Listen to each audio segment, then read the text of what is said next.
நான் இன்றைக்கி என்ன சமைச்சிருக்கேன்னு பார்க்கலாமா? வாங்கோ. சாதம், தக்காளி ரசம். யூஸ்வலாக தக்காளியை அப்படியே முழுசாக போட்டு தக்காளி ரசம் பண்ணிவிடுவேன்.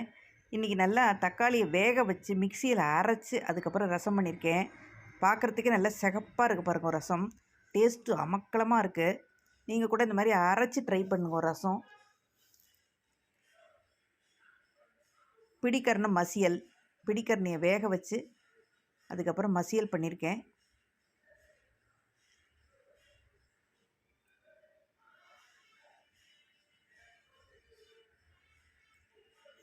தக்காளி தயிர் பச்சடி,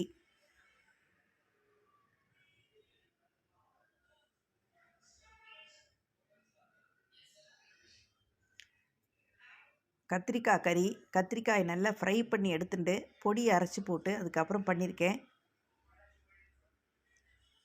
முருங்கைக்கீரை பொடி. இதை நான் ஆற்றுலேயே தயார் பண்ணினேன்.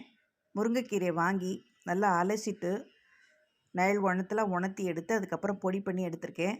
டேஸ்ட் ரொம்ப சூப்பராக இருக்குது. இதான் எங்கள் ஆற்றுல இன்றைக்கி சமையல். தேங்க்யூ.